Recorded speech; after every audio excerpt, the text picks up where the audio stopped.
అందరికీ నమస్కారం అండి. మన భగవాన్ శ్రీకృష్ణ ఛానల్కి స్వాగతం. ఈరోజు మనం కిష్కింధకాండ, రామాయణంలోని కిష్కింధకాండ కథని విందాం.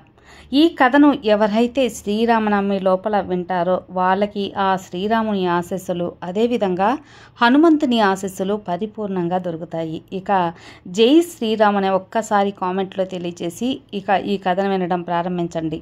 జై శ్రీరామ్. రామలక్ష్మణులు శబరి ఆతిథ్యాన్ని స్వీకరించిన తర్వాత పంపా సరోవరం అందాలను చూస్తూ ముందుకు సాగారు. విలపిస్తున్న రామునికి లక్ష్మణుడు ధైర్యం చెప్పాడు. క్రమంగా వారు ఋష్యముఖ పర్వతాన్ని సమర్పించారు. తన అన్న వాలి కోపానికి గురయ్యి తరిమివేయబడ్డ సుగ్రీవుడినే వానరుడు తన వారితో కలిసి ఆ పర్వతంపైనే సంచరిస్తున్నాడు. మహాధనుర్ధారులైన రామలక్ష్మణులను చూసి సుగ్రీవుడు భయం చెందాడు. వారిని గురించి తెలుసుకోమని హనుమంతుడిని పంపారు. హనుమంతుడు బ్రహ్మచారి రూపంతో వారిని సమీపించి, ఓ పుణ్యపురుషులారా, తమరు వేషధారణ బట్టి తాపస్సుల వలెనున్నారు. ధరించిన ఆయుధాలను బట్టి సర్వశత్రు సంహాధనాక్షుల వలె ఉన్నారు. నరనారాయణుల వలె ఉన్నారు. సూర్యచంద్రుల వలె, అశ్విని దేవతల వలె కనిపిస్తున్నారు. నేను సుగ్రీవుడనే వానరునికి మంత్రిని. అతడు తన అన్న ఆగ్రహానికి గురై దీనుడై ఉన్నాడు. మీ స్నేహాన్ని కోరుతున్నాడు. నేను కామరూపుడును గనుక వటువు వేషంలో మిమ్మల్ని కలవవచ్చాను. తమ పరిచయ భాగ్యాన్ని ప్రసాదించండి అని మృదువైన మాటలతో అన్నాడు. హనుమంతుని మాటలకి వినయానికి రాముడు ముగ్ధుడయ్యాడు. తన తమ్మునితో ఇలా అన్నాడు. ఇతని మాటలతో ఎక్కడ అనవసరపు శబ్దం కానీ అపశబ్దం కానీ లేవు. వేదాలను, వ్యాకరణాన్ని క్షుణ్ణంగా అధ్యయనం చేసిన వాడిలా ఇలా మాట్లాడగలడు. ఇటువంటి వాణిని మంత్రిగా కలిగిన రాజు ఏమైనా సాధించగలడు. రాముని ఆనతపై లక్ష్మణుడు తన రాకకు కారణాన్ని హనుమంతుడికి వివరించాడు. కార్యార్థులమై సుగ్రీవునితో స్నేహం కోరుతున్నామని చెప్పారు. హనుమంతుడు తన నిజరూప దర్శనాన్ని ధరించి రామలక్ష్మణులను తన భుజాలపై ఎక్కించుకొని సుగ్రీవుని వద్దకు తీసుకువెళ్ళాడు. హనుమంతుని ద్వారా వారి వృత్తాంతాన్ని విని సుగ్రీవుడు రామలక్ష్మణులను స్వాగతించి ఆదరించాడు. సీతాపహరణాన్ని వృత్తాంతాన్ని విని సీతమ్మను వెతకటానికి తాము కూడా సహాయపడగలమన్నాడు. కొద్ది రోజుల క్రితం ఒక స్త్రీ వేరొకరిచే బలాత్కారంగా తీసుకుపోబడింది. ఆక్రోశిస్తున్నది. ఆమె జార విడిచిన నగలను వానరులకు రామునికి చూపించారు. వాటిని చూసి రాముడు బావురమన్నాడు. రాముడు, సుగ్రీవుడు అగ్నిసాక్షిగా మైత్రి నిలుపుకొన్నారు. సీతను వెతికి రామునికి అప్పగిస్తానని సుగ్రీవుడు ప్రతినబూనాడు. రాముడు ప్రశ్నించగా సుగ్రీవుడు తనకు కూడా అన్నను వైరం ఏర్పడిన కారణాన్ని వివరించాడు. కిష్కింధరాజైన వాలికి సుగ్రీవుడు తమ్ముడు విధేయుడు ఒక మారు మాయావి అనే రాక్షసునితో యుద్ధం చేస్తూ వాలి ఒక బిలం లోపలికి వెళ్ళాడు. బిలం వెలుపల ఉండమని వాలి తన తమ్ముడు సుగ్రీవునికి చెప్పాడు. 1 మాసం గడిచినా వారు వెలుపలికి రాలేదు. రాక్షసుని చేతిలో వాలి మరణించి ఉంటాడని భయపడ్డ సుగ్రీవుడు బిలం ద్వారాన్ని ఒక బండరాతిని తీసి నగరానికి తిరిగి వచ్చాడు. మంత్రులు సుగ్రీవునికి రాజుగా అభిషేకం చేశారు. వాలి తిరిగి వచ్చి సుగ్రీవుణ్ణి నిందించి దండించాడు. అతని భార్య రుమను చేపట్టి సుగ్రీవుని రాజ్యం నుంచి తరిమేశాడు. సుగ్రీవుడు ఋష్యముఖ పర్వతంపై తనకు విశ్వాసపాత్రులైన 4 మంత్రులతో తలదాచుకున్నాడు. మతంగ మహర్షి శాపం వల్ల వాలి ఋష్యముఖ పర్వతంపై సమీపానికి రాడు. దీనుడైన సుగ్రీవుని కథ విని రాముడు తాను వాలిని సంహరిస్తానని మాట ఇస్తాడు. వాలి అసమాన బల పరాక్రమ గురించి సుగ్రీవుడు రామునికి వివరించాడు. సుగ్రీవునికి నమ్మకం కలిగించటానికి రాముడు కొండలాంటి దుందుబి అనే రాక్షసుని కళేబరాన్ని 10 క్రోసుల దూరంలో పడేలా తన్నాడు. ఒక్క బాణంతో 7 సాల వృక్షాలను ఛేదించాడు. సుగ్రీవుని ఆలింగనం చేసుకొని అతను అభయమిచ్చాడు. రాముడి అండ చూసుకొని సుగ్రీవుడు వాలిని యుద్ధానికి పిలిచాడు. అన్నదమ్ములు భీకరంగా పోరాడారు. 2 కొండలు ఢీకొన్నట్టు వారిద్దరూ ఒకే విధంగా ఉన్నారు. వారిలో వాలి ఎవరో పోర్చుకోలేక రాముడు మౌనంగా ఉండిపోయాడు. క్రమంగా సుగ్రీవుని శక్తి క్షీణించింది. వాలి అతనిని తీవ్రంగా దండించి తరిమేశాడు. లేనిపోని ఆశలు కల్పించి యుద్ధ సమయంలో ఉపేక్షించినందుకు రామునితో నిష్ఠూరంగా మొరపెట్టుకున్నాడు సుగ్రీవుడు. అసలు కారణం వివరించి రాముడు సుగ్రీవునకు ధైర్యం చెప్పాడు. ఆనవాలుగా ఒక గజపుష్టి లతను సుగ్రీవుని మెడలో అలంకరించాడు. మళ్ళీ సుగ్రీవుడు కిష్కిందకు వెళ్ళి వాలిని యుద్ధానికి కవ్వించాడు. కోపంతో బయలుదేరిన వాలి అతని భార్య తార వారింప ప్రయత్నించింది. అంతకు ముందే దెబ్బలు తిన్న సుగ్రీవుడు మళ్ళీ యుద్ధానికి రావడం అయోధ్య రాకుమారులు అండయ్యే కారణం కావచ్చు అని హితం పలికింది. కానీ వాలి ఆ మాటలు వినలేదు. తనకు ఇక్ష్వాకు రాకుమారులతో వైరం లేదు కనుక ఆ ధర్మపరులు తమకు హాని చేయరు అన్నారు. కోపంతో బుసలు కొడుతూ యుద్ధానికి బయలుదేరాడు. అన్నదమ్ములు మళ్ళీ భీకరంగా పోరాడసాగారు. వాలికి ఇంద్రుడు ఇచ్చిన కాంచనమాల వర ప్రభావం వల్ల ఎదురుగా పోరాడే శక్తి వారిలో సగం వాలికి సంక్రమిస్తుంది కనుక క్రమంగా సుగ్రీవుని బలం క్షీణించసాగింది. ఆ సమయంలోనే రామచంద్రుడు కోదండాన్ని ఎక్కుపెట్టి వజ్ర సమానమైన బాణాన్ని వాలి గుండెలపై కొట్టాడు. వాలి హాహాకారాలు చేస్తూ మూర్ఛపోయాడు. కొంతసేపటికి వాలికి తెలివి వచ్చింది. అతని గుండెల నుంచి రక్తం ధారలుగా పారుతుంది.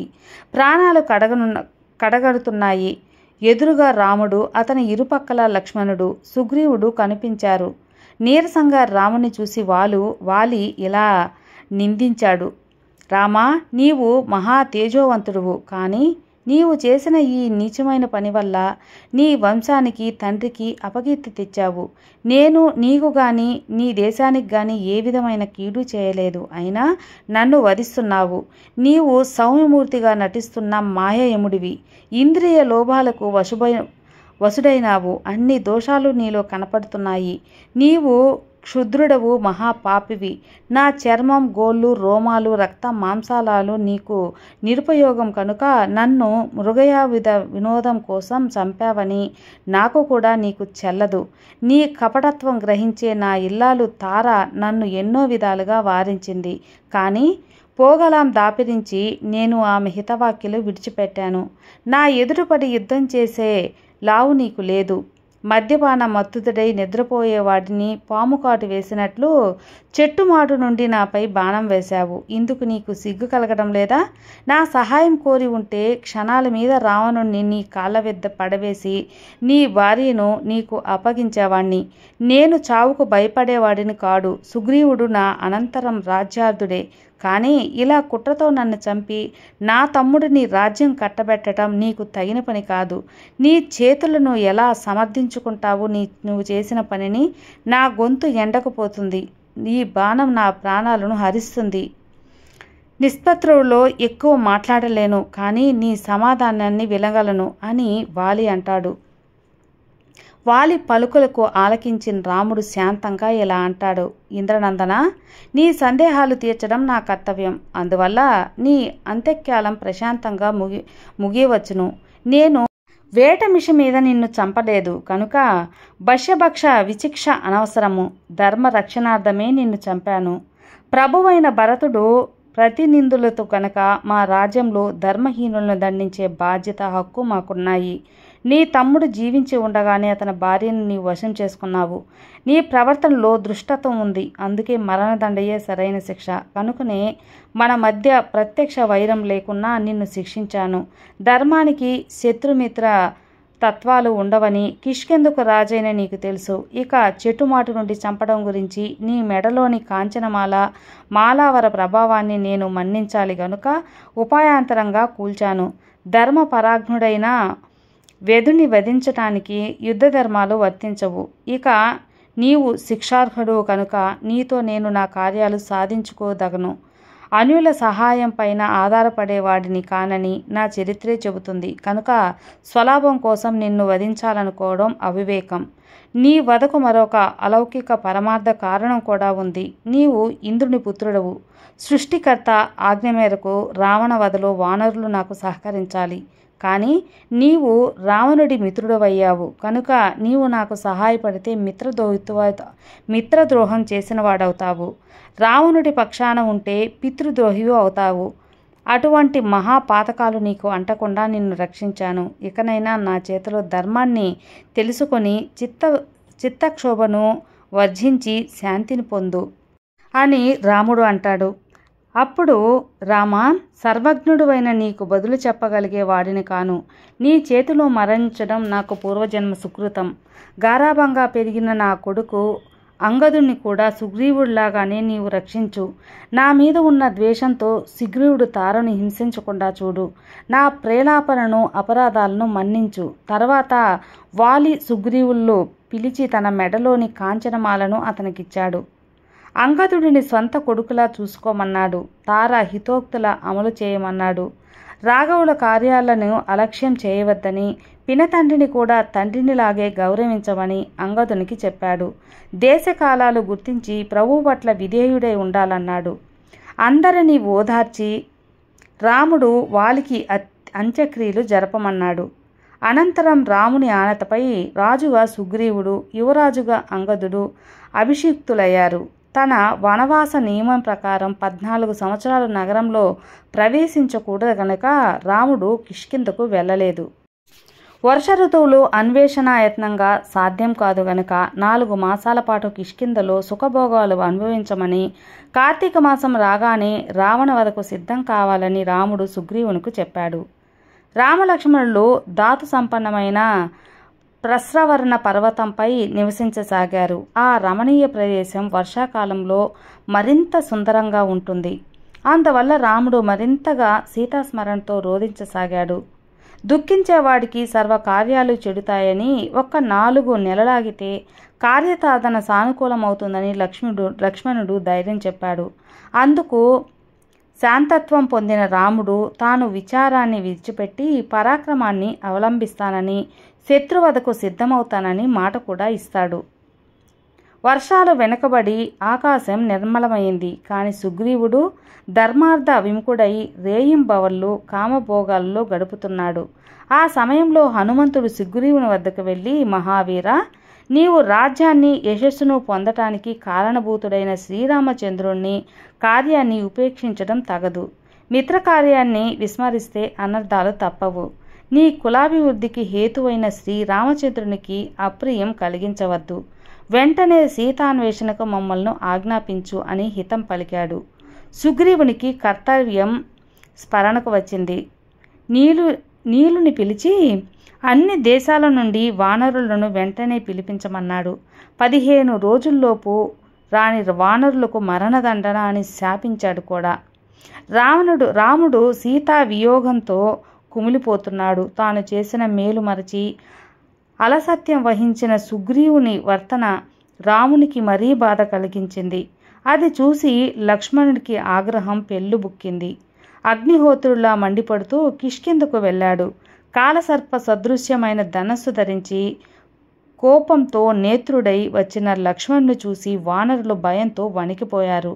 అంగదుడు, మంత్రులు లక్ష్మణుని రాకను సుగ్రీవునికి తెలియచేశారు. వినయంతో మెలిగి ఆ రామానుజుల్ని ప్రసన్నం చేసుకోమని హనుమంతుడు విహితం చెప్పాడు.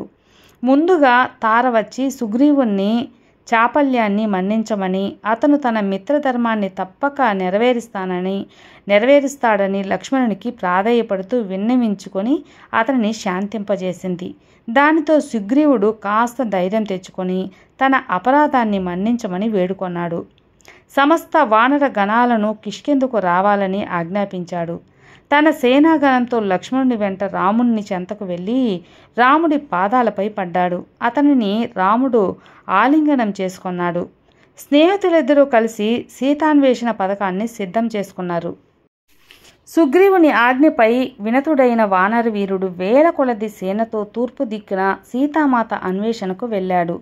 పడమటి దిక్కుకు సుషేనుడు, ఉత్తర దిక్కుకు శతబలుడు పెద్ద పెద్ద సేనలతో బయలుదేరి వెళ్లారు. అంగదుడు దక్షిణ దిశాన్వేషణ బృందానికి నాయకుడు. అన్ని దిశలలో వెళ్లే వారికి వారు వెతకవలసిన స్థలాలను తీసుకోవలసిందిగా జాగ్రత్తలను సుగ్రీవుడు వివరించి చెప్పాడు. 1 మాసంలోపు అన్వేషణ పూర్తి కావాలని, సీతమ్మ జాడ తెలిపిన వారికి తనతో సమానంగా రాజ్యభోగాలను కల్పిస్తామని కూడా మాట ఇచ్చాడు. దక్షిణం వైపుకు నిర్దేశించిన బృందంలో అంగదుడు, జాంబవంతుడు, నీలుడు, హనుమంతుడు వంటి మహావీరులున్నారు. దక్షిణ దిశ వైపు సీతను తీసుకుపోయిన రాక్షసుడు లంకాధిపతి రావణుడే కావచ్చునని సుగ్రీవుని అభిప్రాయం. అది గ్రహించిన రాముడు తన అంగుళీయాన్ని సీతకు ఆనవాలుగా ఇమ్మని హనుమంతుడికి ఇస్తాడు. సుగ్రీవుని భౌగోళిక జ్ఞానం రాముడిని ఆశ్చర్యచకితుడిని చేసింది. దానికి కారణం అడిగాడు. తాను వాలి వలన భయంతో ప్రాణాలు రక్షించుకోవడానికి భూమండలమంతా తిరిగినందువల్ల ఆ విధంగా లోక పరిచయం అయ్యింది అని సుగ్రీవుడు చెప్పాడు. 1 మాసం కాలానికి తూర్పు పడమర ఉత్తర దిశలుగా వెళ్ళిన వానరసేన తన అన్వేషణ ముగించి తిరిగి వచ్చారు. సీత కానరాలేదని చెప్పారు. చింతాకాంతులై మనవి చేసుకున్నారు. దక్షిణ దిశగా వెళ్ళిన వీరులు ప్రతి చోట గాలిస్తూ వింధ్య పర్వతం దాటారు. రజిత పర్వతం పైకి వెదికారు. అప్పటికే సుగ్రీవుడు పెట్టిన నెల గడువు ముగిసిపోయింది. దాహార్తులై వృక్షబిలం అనే ఒక సొరంగంలో ప్రవేశించారు. అందులోంచి బయటపడే మార్గం కానరాలేదు. అక్కడ మేరు సావర్ణి పుత్రిక స్వయంప్రభ తపస్సు చేసుకుంటూ మహా తేజస్విని అయి వెలిగిపోతుంది. వారి కథ విని ఆమె వారికి ఆతిథ్యం ఇచ్చింది. వారిని కనులు మూసుకోమని తన తపశ్శక్తితో దక్షిణ దిశతో సాగర తీరాన్ని చేర్చింది. అంతులేని సాగరాన్ని చూసేసరికి వారి ఆశ అడుగంటిపోయింది. సుగ్రీవుడిచ్చిన గడువు అప్పటికే ముగిసిపోయింది. సీతమ్మ జాడ మాత్రం కానరాలేదు. వట్టి చేతులతో కిష్కిందుకు పోలేరు. ఇక మరణమే తమకు శరణమని అంగదుడు అతని అనుచరులు ప్రయోపవేశానికి సిద్ధమయ్యారు. వారిలో వారు జరిగిన విషయాలు నెమరవేసుకుంటూ అక్కడికి సంపాతి అనే మహాకాయుడైన గ్రద్ద వచ్చాడు. వారి ప్రసంగాన్ని బట్టి తమ తమ్ముడైన జటాయు మరణించాడని తెలుసుకొని దుఃఖించాడు. రావణుడే రాక్షసుడు సీతను ఎత్తుకుపోయి సముద్రంలో 100 యోజనల అవతల లంకానగరంలో దాచాడని వారికి చెప్తాడు. సీత జాడ తెలిసి సంతోషించిన వానరుల ఉత్సాహం అపార సాగరాన్ని చూడగానే నీరుగారిపోయింది. గజుడు 10 ఆమడల గంతెలేశాడు. గవాక్షుడు 20 ఆమడల, గంధమానుదుడు 50 ఆమడల, మైదుడు 60 ఆమడల దూరాన 80 ఎక్కువ ఉత్సాహంతో లగించగలమన్నారు.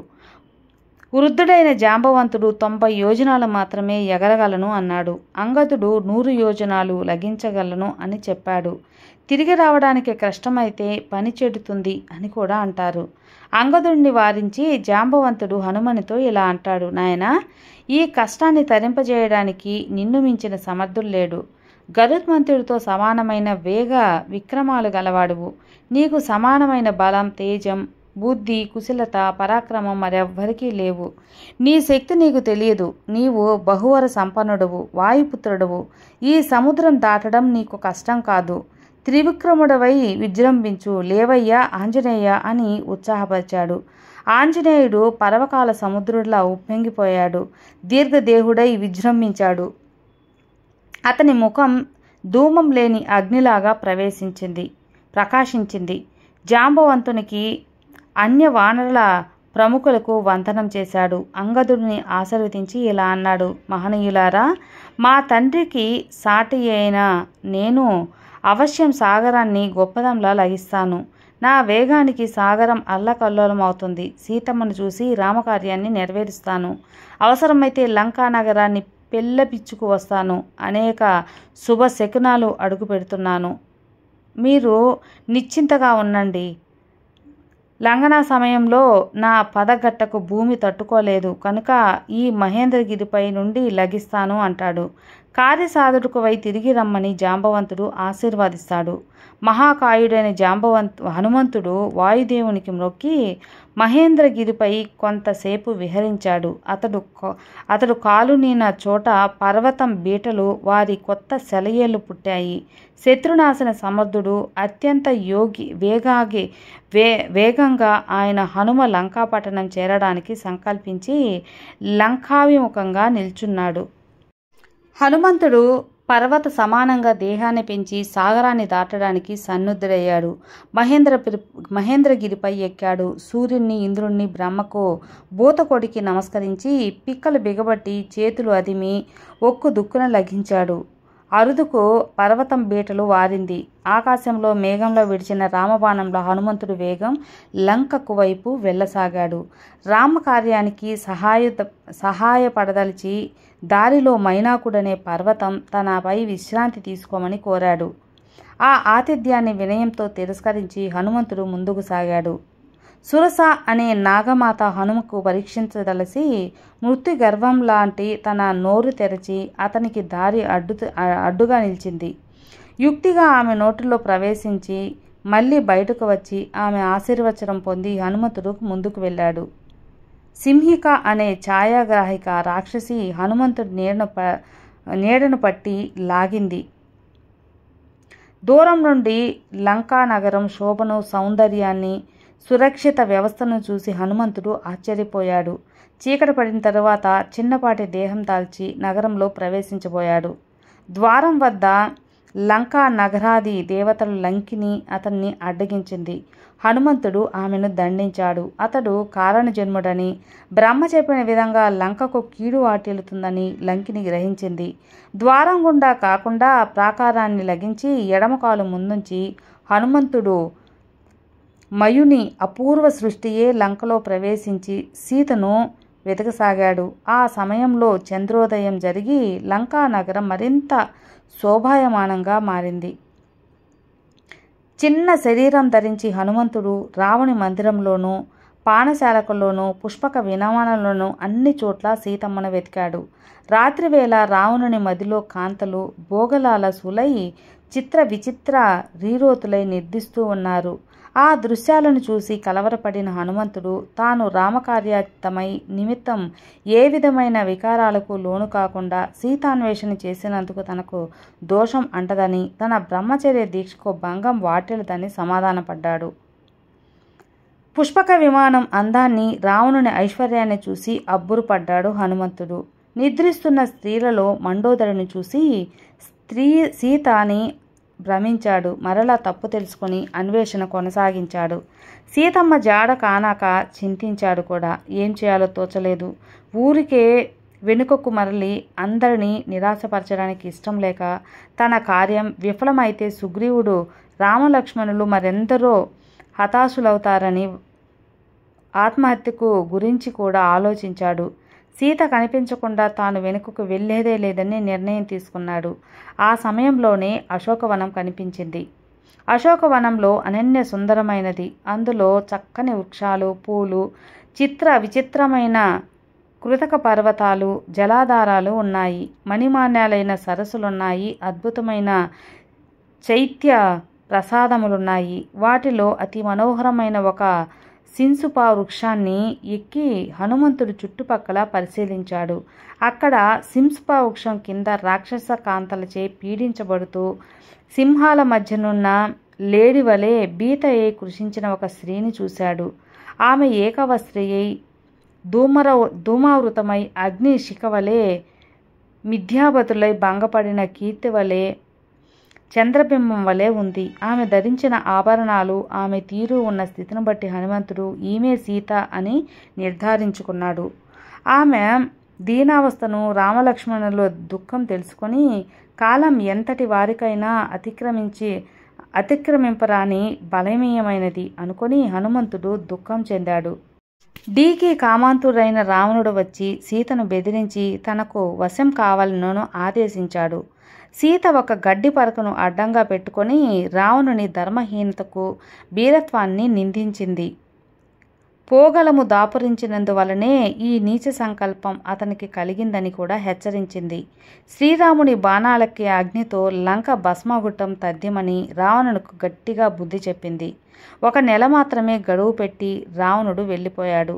రాక్షస కాంతలు సీతను నయాన భయాన అంగీకరింపచేయాలి అని ప్రయత్నించసాగారు. రావణుడికి వశం కాకపోతే ఆమెను తినేస్తామని బెదిరిస్తారు కూడా.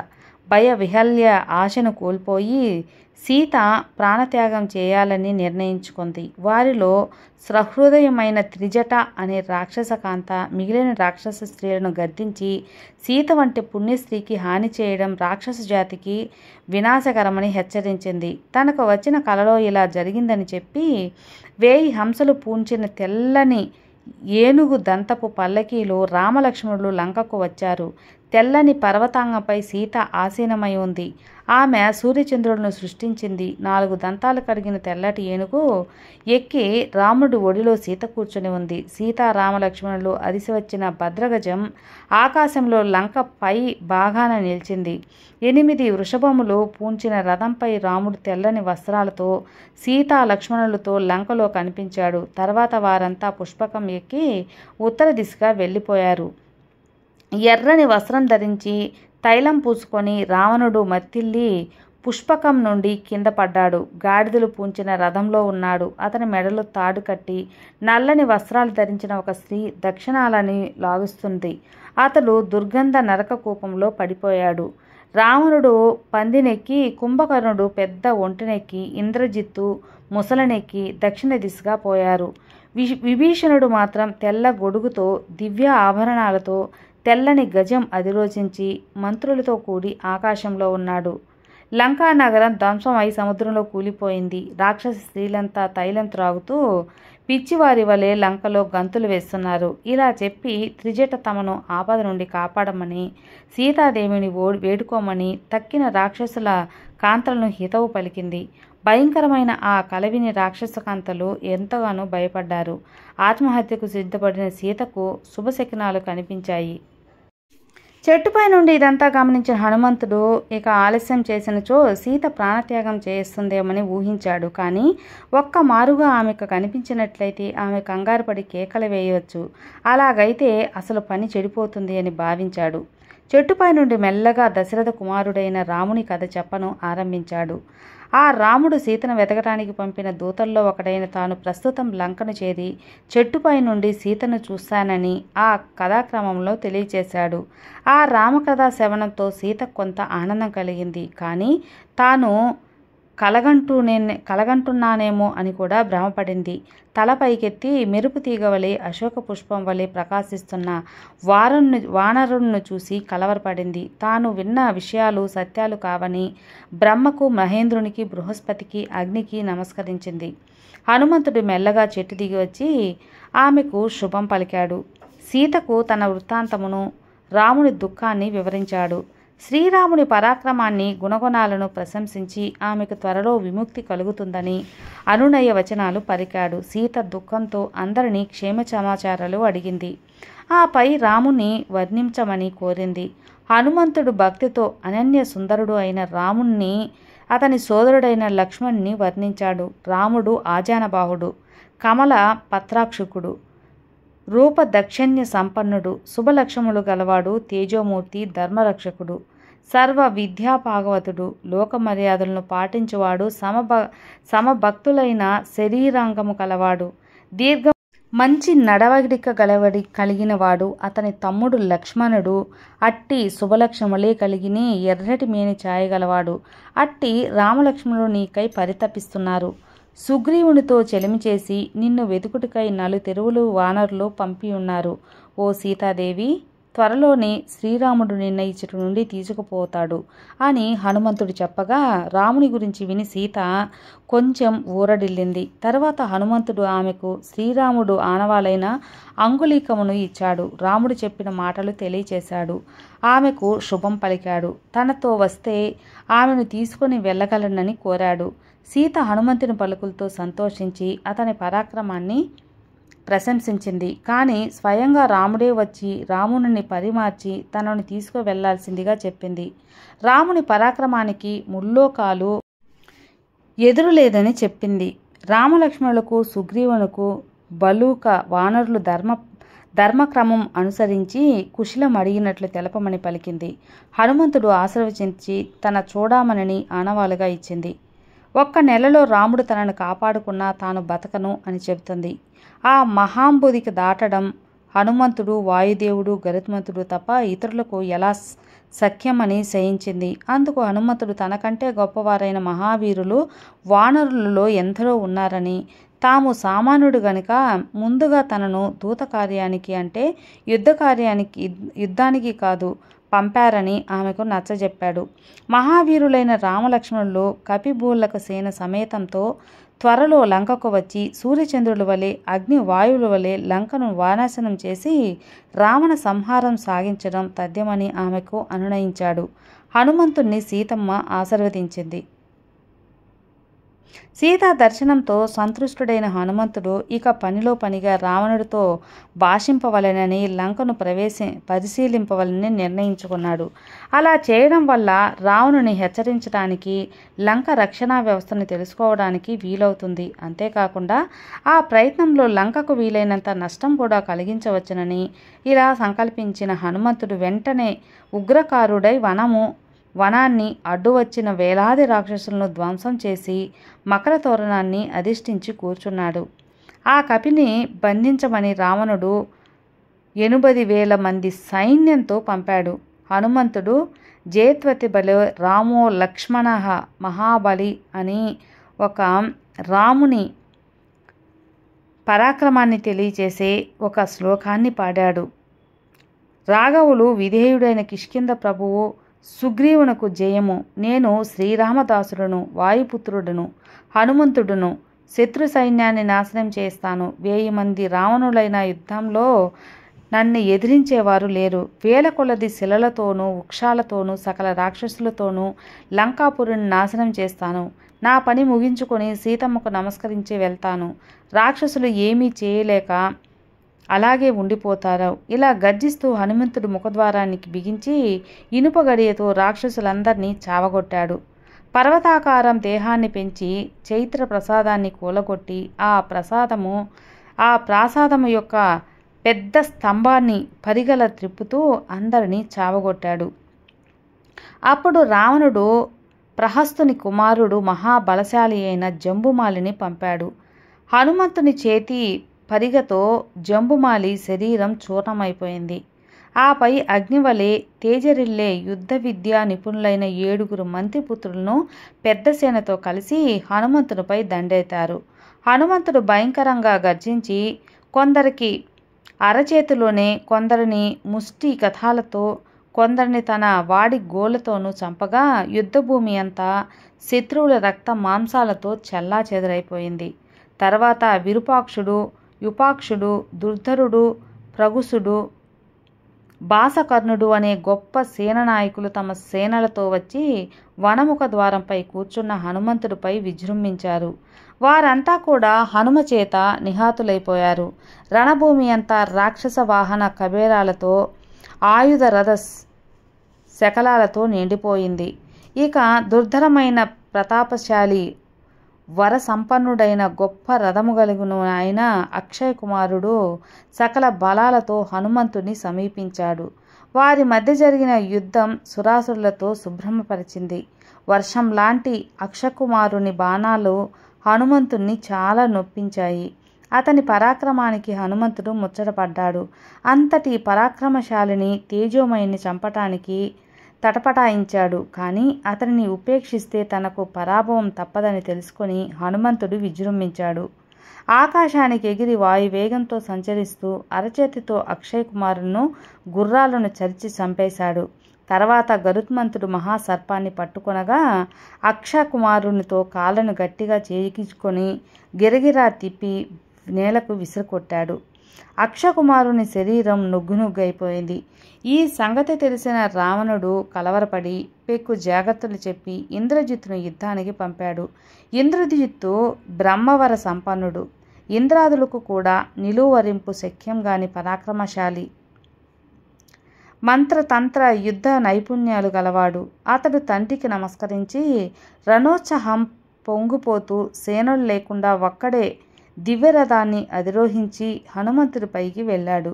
వారిద్దరి మధ్య యుద్ధం చిత్ర విచిత్ర రీతుల్లో సకల గణాలతో సంభవం జరిగింది. ఒకరిని ఒకరు జయించడం అశక్యమని ఇద్దరికీ తెలిసిపోయింది. ఇక లాభం లేదు అనుకొని కనీసం ఆ వానరుని బంధించాలని సంకల్పించి ఇంద్రజిత్తు బ్రహ్మాస్త్రాన్ని ఉపయోగించాడు. అది హనుమంతుని బంధించింది. బ్రహ్మ హనుమంతునికి ఇచ్చిన వరం ప్రకారం ఆ అస్త్రం అతనిని బంధించకుండా మరుక్షణమే తొలగిపోయింది. అయినా సరే బ్రహ్మదేవుని పట్ల గౌరవ సూచిక ఆ అస్త్రానికి కట్టుబడిపోయినట్లుగా నటించాడు హనుమంతుడు. ఆ విధంగా రావణునితో సంభాషించదలిచాడు. రాక్షస సేనలను హనుమంతుని బంధించి బాధిస్తూ రావణుని సభాప్రాణంగా తీసుకుపోయారు.